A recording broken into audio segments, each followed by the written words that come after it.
Hello everyone, Girnar coaching academy या चॅनलवर तुमच्या सर्वांचं स्वागत आहे। आज आपण मॅथ्समधला वयवारी हा खूप इम्पॉर्टंट टॉपिक चालू करतोय। तर यावरती हमखास प्रश्न विचारले जातात, मग ते कंबाईन असो, MPSCचा कोणताही राज्यसेवेचा पेपर असो किंवा पोलीस भरती असो। तुम्हाला हा प्रश्न सोडवायला बघताना अवघड जातो, पण जर ट्रिक तुम्हाला समजली तर सोडवायला अतिशय सोपे असतात। तर वयवारी जसं आपण रेल्वे टॉपिक बघितला, त्यामध्ये 3 पॉइंट्स महत्त्वाचे होते। त्या 3 पॉइंटवर आपण कोणत्याही प्रकारचे एक्झाम्पल सोडवू शकत होतो। तसंच आपण आज वयवारीवरचं देखील या टॉपिकची सुरुवात करतानाच काही बेसिक गोष्टी समजून घेऊयात। यात देखील 3 पॉइंट आहेत। या 3 पॉइंटवरती तुम्ही जर हे 3 पॉइंट समजले तर कोणतीही एक्झाम्पल अगदी सहज समजू शकता। सर्वात पहिलं, वयवारीचं कोणतंही गणित सोडवताना लक्षात ठेवायचं ते म्हणजे वयातला फरक हा नेहमी सेम असतो। म्हणजे कोणत्याही 2 व्यक्तीच्या वयातला फरक नेहमी सारखा असतो।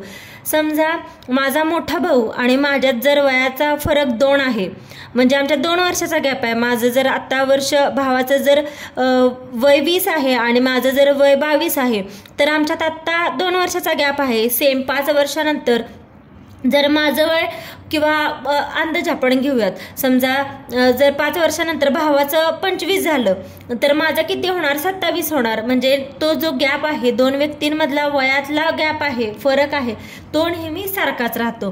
त्याच्यानंतर दुसरं बघूया, जर प्रश्नामध्ये वयवारीच्या प्रश्नामध्ये खूप वेळा सरासरी दिलेली असते, तर त्या सरासरीवरून वयाची आपल्याला बेरीज काढता येते। म्हणजे समजा आपण फॉर एक्झाम्पल घेऊयात की समजा 4 भाऊ आहेत आणि त्या 4 भावांच्या वयांची सरासरी जर आपल्याला दिली आहे 20, तर ही सरासरी 20 म्हणजे त्यांची बेरीज 20 आहे का? वयाची बेरीज 20 आहे का? नाही। तर सरासरीवरून आपण एकूण बेरीज काढू शकतो। ती कशी काढू शकतो? एकूण बेरीज म्हणजे काय येणार? ही सरासरी गुणिले एकूण 4 भाऊ आहेत म्हणून 20 गुणिले 4 म्हणजे 80, ही त्याची टोटल आली। म्हणजे सरासरीवरून आपण बेरीज काढू शकतो, ते एक झालं। आणि तिसरं आहे गुणोत्तर। म्हणजे बऱ्याच वेळा प्रश्नामध्ये गुणोत्तर दिलेलं असतं 2 नात्यांमध्ये, आईचं मुलगीचं किंवा कुठलेही गुणोत्तर। तर ते आपण एक्झाम्पल थ्रू बघूयात की हे सॉल्व कसं करायचं। क्वेश्चन पहिला बघूयात, रोहनच्या बहिणीचे वय रोहनच्या वयाच्या निम्मे आहे। आज रोहन 6 वर्षाचा आहे। जेव्हा रोहन 100 वर्षांचा असेल तेव्हा त्याच्या बहिणीचे वय किती? आता दिसताना प्रश्न अगदी आपल्याला मोठा दिसतोय, खूप कन्फ्युजिंग पण वाटतं। का कन्फ्युजिंग वाटतं? इथे दिले काय? रोहनच्या बहिणीचे वय हे वयाच्या निम्मे आहे। आणि इथं जेव्हा दिलंय की रोहन 100 वर्षाचा असेल तेव्हा बहिणीचं वय किती, आपण पटकन घाईमध्ये फक्त एवढं निम्मच लक्षात ठेवतो आणि 100 वरून डायरेक्ट निम्म किती? 100च्या 50 म्हणून आन्सर लिहून येतो 50, पण हे चुकीचं आहे। म्हणून नेहमी प्रश्न व्यवस्थित वाचायचा आणि अगदी विचार करून उत्तर द्यायचं, पटकन नाही द्यायचं। तर आता विचारले काय बघा, रोहनचं वय हे बहिणीच्या निम्म आहे, हे तर आपल्याला समजलं। पण आता आपण पहिला दिलेलं लिहून घेऊयात, रोहनच्या बहिणीचे वय रोहनच्या वयाचा निम्मे आहे आणि रोहन आज 6 वर्षाचा आहे, तर त्याच्या बहिणीचं वय किती असणार आज? हे आपण आजची कंडिशन घेतोय, ठीक आहे। आज रोहनचं वय जर 6 आहे तर बहीण निम्मी आहे, म्हणजे 6च्या निम्म किती येतं? 3 येतं। तर विचारले 100 वर्षांचा असेल तेव्हा वय किती असेल बहिणीचं, हे आपण थोडं साईडला ठेवूयात। आता आज जर रोहन 6 आहे तर बहीण निम्मी म्हणजे 3 आहे। तर सर्वात पहिला आपण आता बघितलं की 3 गोष्टी लक्षात ठेवायच्या। त्यातली सर्वात महत्त्वाची गोष्ट होती ती म्हणजे काय? 2 व्यक्तींच्या वयातला फरक नेहमी सेम असतो। मग इथे किती फरक आहे? रोहन आणि त्याच्या बहिणीत फरक किती आहे? 3चा फरक आहे। आणि हा फरक जो आज आहे तोच फरक 5 वर्षानं, ह्याच्या आधी पण तोच होता आणि 100 वर्षानं देखील तोच असणार आहे। म्हणजे नेहमी फरक 3 येणार आहे। मग हीच ट्रिक आहे आपली। मग हे लक्षात ठेवलं की आपल्याला उत्तर येते, जेव्हा रोहन 100 वर्षाचा असेल तेव्हा त्याच्या बहिणीचं आणि त्याच्या वयात अंतर कितीच असणार? 3च असणार। म्हणून जर रोहन 100चा आहे तर 100 वजा 3 त्याच्या बहिणीचा येणार, कारण दोघात फरक कितीचा आहे? वयाचा फरक 3 आहे, म्हणून तेव्हा पण फरक 3चाच येणार। मग 100 वजा 3 97। मग बहिणीचं वय किती असणार आहे? तर 97 असणार आहे। म्हणजे याचा आन्सर काय? Option number 1। नेक्स्ट क्वेश्चन बघूयात। आता गुणोत्तरचा प्रश्न बघूया। आई व मुलगा यांच्या वयाचे गुणोत्तर 5:3 आहे। त्यांच्या वयांची बेरीज 72 येते तर आईचे वय किती? आता आपण तिसरा पॉईंट बघितला होता गुणोत्तर. तर गुणोत्तराचं काय करायचं, जेव्हा असं गुणोत्तर दिलेलं असतं तेव्हा गुणोत्तर घेताना आपण 5वा भाग 3 भाग असं करून घ्यायचं आणि जेव्हा बेरीज दिलेली असते तेव्हा या गुणोत्तरची बेरीज करायची आणि जेव्हा इथं वजाबाकी दिलेली असते तेव्हा यांची वजाबाकी करायची. आता हा पिंपरी चिंचवडला पोलीस भरतीला आलेला प्रश्न आहे, तर अतिशय सोपा आहे. बघूयात आपण कसं सॉल्व्ह करायचं. आई आणि मुलगा यांच्या वयाचे गुणोत्तर दिले. सर्वात प्रथम आपण लिहून घेऊयात. पहिला प्रश्न आहे समजण्यासाठी. आई आणि मुलगा यांचे वयाचे गुणोत्तर किती आहे? 5:3 आहे आणि त्यांची वयाची बेरीज 72 आहे. तर गुणोत्तरमध्ये कुठला पॉईंट लक्षात ठेवायचा, जेव्हा वयांची बेरीज दिलेली असते तेव्हा दिलेल्या गुणोत्तरांची पण बेरीज करायची. आणि आता गुणोत्तर प्रमाणामध्ये नेहमी एक ट्रिक वापरायची की हे 5:3 दिले म्हणजे 5 भाग 3 भाग असं दिले तर बेरीज दिले म्हणून बेरीज करायची यांची. 5 + 3 8. मग जर 8 भागाला ही बेरीज दिली किती? 72.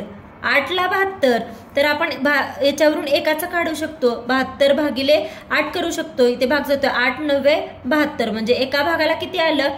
9 आलं. आणि आपल्याला विचारले काय आईचे वय किती, तर आईचे वय किती दिले? 5 दिले. मग एका भागाला 9 तर 5 भागाला किती? या ट्रिकनं आपण काढायचं. मग 9 × 5 किती? 9×5 = 45 म्हणजे आईचं वय किती असणार आहे? 45. आन्सर काय? Option number 4. तेच जर आपल्याला मुलगाचं वय विचारलं असतं तर काय केलं असतं? गुणोत्तर 3 दिले, 9 × 3 केलं असतं. 9 × 3 = 27 हे झालं असतं मुलाचं वय. वैभव, योगेश व सागर यांच्या वयाचे गुणोत्तर 5:2:6 आहे व त्यांच्या आजच्या वयांची बेरीज 143 आहे तर सागरचे वय किती? आणि आपल्याला खाली 4 ऑप्शन्स दिलेत. अतिशय सोपा प्रश्न आहे. आपण आता जसं बघितलं सेम तसं. सर्वात पहिला काय बघायचं, त्यांची बेरीज दिली की वजाबाकी दिली आहे?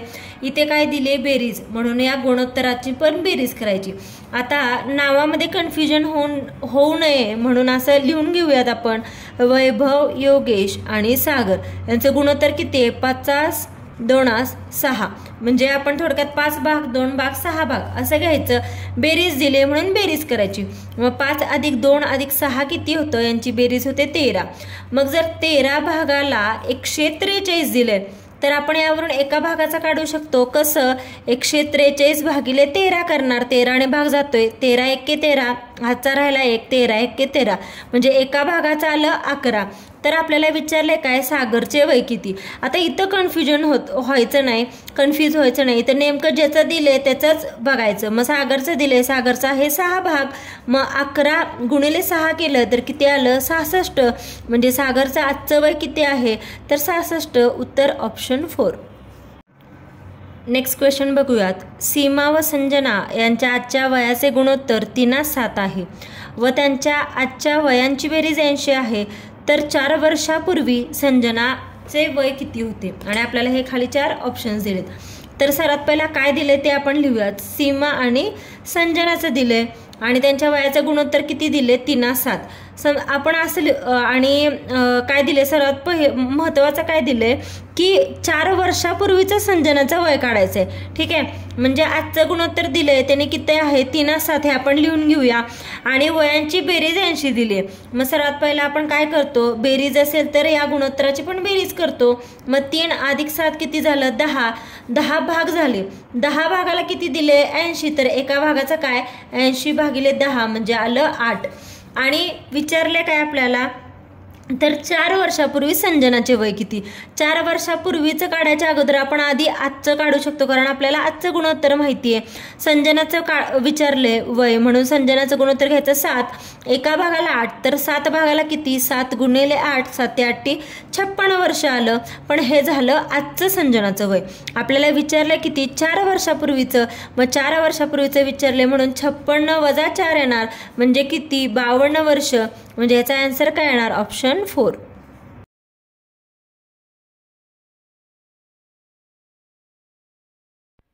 Thank you for watching. प्लीज व्हिडिओला लाईक करा, शेअर करा, कमेंट करा आणि चॅनेलला सबस्क्राईब करायला विसरू नका.